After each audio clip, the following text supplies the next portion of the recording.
Hey, what's up everybody? In today's edition of Backyard Adventures, we're gonna do a venison creamy taco. A lot of you have heard of creamy taco, maybe you make it for parties, but this time around we're gonna try to use deer meat as the basis. We're gonna have a little fun in the kitchen and then do a taste test, so stay tuned.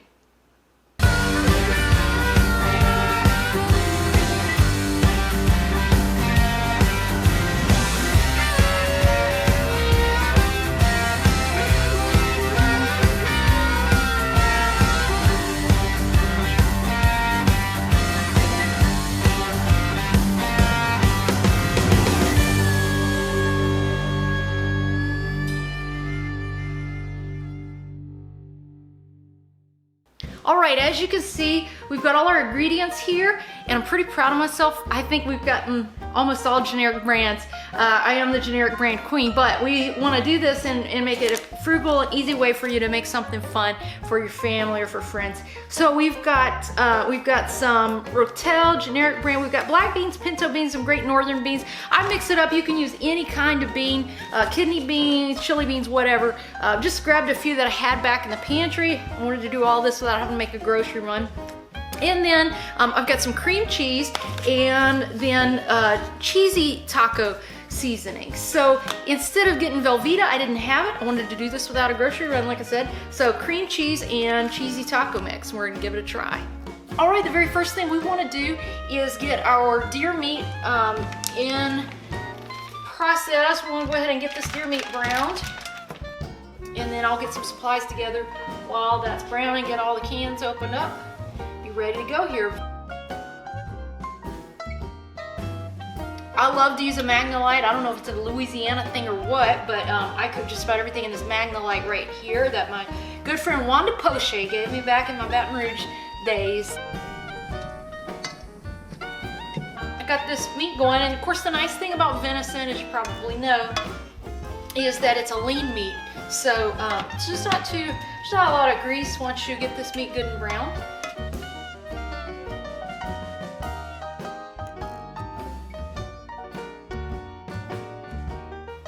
All right, and once I feel like I've got the meat browned thoroughly, I am gonna go ahead and drain it. It's so lean, there's not a lot of grease here.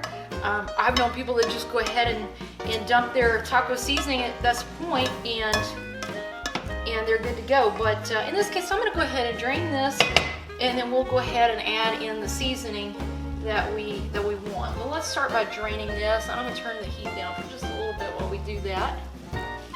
Okay, now it's time to add in all of our seasonings. So of course, like I said, I've got this cheesy taco mix I'm gonna try. Looks a lot like just regular taco seasoning mix, but we've obviously got a little cheese look to it. And I'm gonna do something, you don't have to since you've got the taco seasoning, but I don't know if I cook anything without a little garlic salt. That's kind of my one go-to. I think if I'm making ice cream, I'm probably using a little garlic salt. So I'm just gonna dump a little bit of that in there.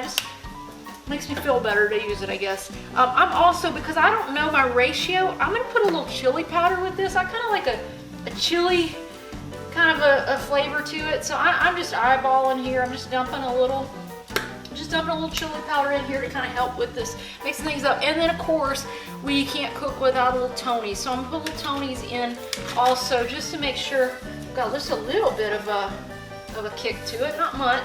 I don't like stuff too spicy, but just a little kick. So, all right, we've got our taco seasoning, our cheesy taco seasoning. We've got our chili powder, our garlic salt, our Tony's. And again, you could have just used the taco seasoning mix. But here's something about cooking with deer meat that you've harvested yourself. When we're in that crazy long day of getting all the meat in the freezer, and going ahead and cutting everything up, grinding all the ground meat, all of that, you know, that's not an exact science. So we're just eyeballing, you know, I'll lean over to my mom and say, does this look like enough in a bag? And then we just kind of go. Well, of course, the pattern's gonna change as you go. And so what I recognize is this is not exactly 1 pound of deer meat, and of course the little taco seasoning is kind of based on the idea of 1 pound. So I'm taking a look right now and going, I'm not seeing a lot of, this meat is not as seasoned as I would want. So I'm actually on the fly here just gonna go ahead and get another packet of taco seasoning mix and add in, because we need a little more seasoning than what we got here. I think that package of meat I had was closer to the 2-pound mark than the 1-pound mark. And that'll kind of happen with deer meat, and that's okay.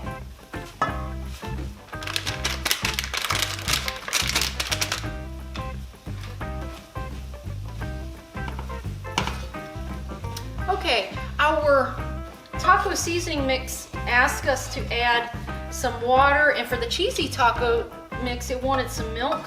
Now I didn't do that, but I did want to go ahead and kind of mix this up and try to get it as even as I can.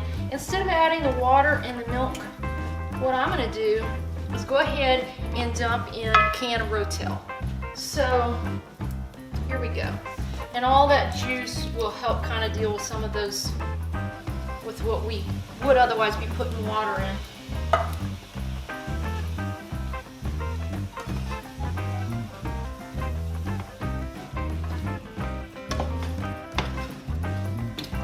Getting that stirred up real good. It's looking good now. It's starting to look a little more taco-y now that we got that extra seasoning pack in there and we got that Rotel in there. It's starting to look right. All right. So at this point, I'm gonna go ahead and dump the beans in. The taco mix is stirred in. The Rotel's stirred in. It's got some moisture now. I've drained most of these beans. There's just a little juice there that'll help things a little bit. So beans,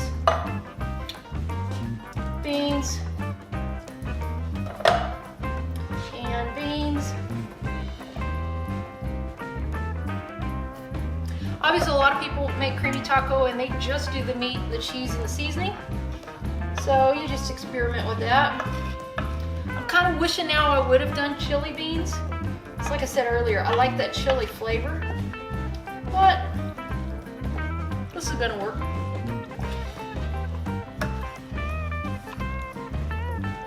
All right, so all I'm doing now is I'm making sure everything's good and mixed up. Got all that seasoning spread around pretty thoroughly.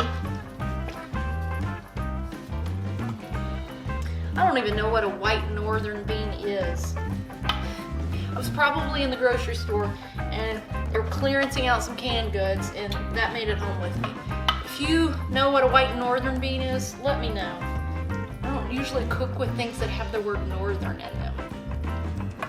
Although I'm convinced northern pike, if you would cook it like alligator gar balls, would probably be good. All right, this is getting mixed up. We want the beans to get good and hot.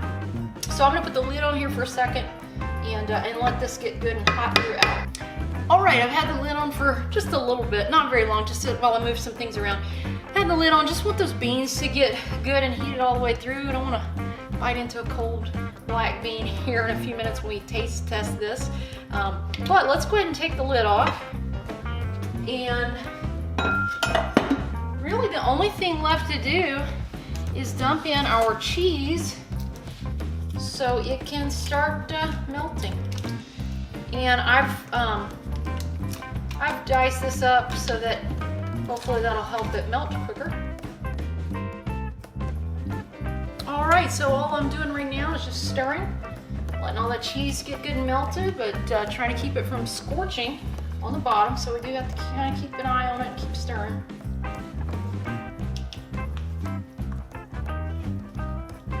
Got a few big chunks of cheese left. We want to get all melted in evenly.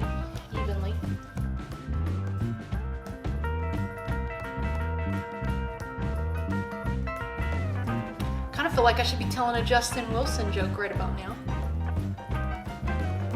Fun fact, he lived right down the road from us. In fact, some friends of ours from church ended up buying his old place. And so for a lot of years, we kept horses there on his place in the pasture. Biggest bass I've ever caught, 20 inches. I mentioned it in one of my books. It was caught there on Justin Wilson's old place in the ponds out there.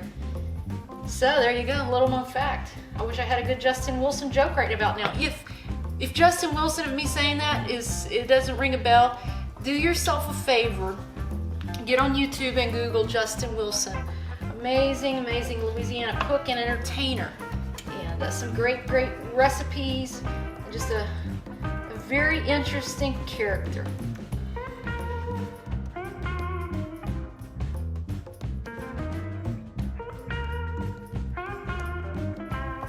All right, I think we're pretty well mixed now.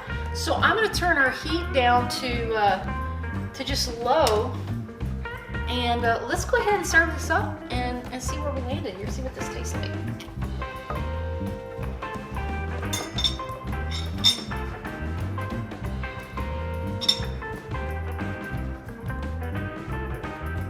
So a lot of people will, like I say, use this as a dip, just as a party. It's not like it's a meal.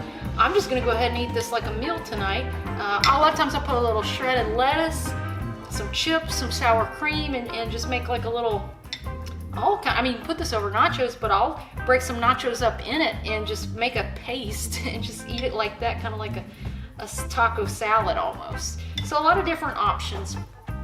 But here we go. This is it, moment of truth. Let's see what we got. Venison creamy taco.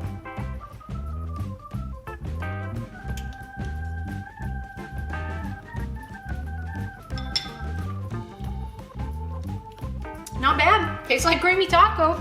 All right, so just to recap what we did, browned our deer meat, added taco seasoning, added rotel, added beans, mixed everything in good.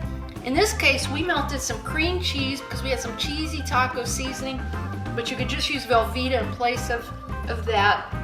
Here's what I would do differently. I didn't put any diced up onions in here, and I think you could really use that. I also think probably some more chili powder.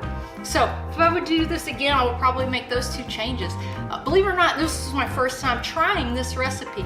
And so I've done this obviously with beef, first time with deer meat, and first time with this particular concoction, but pretty good. So maybe you and your family or friends could try this out.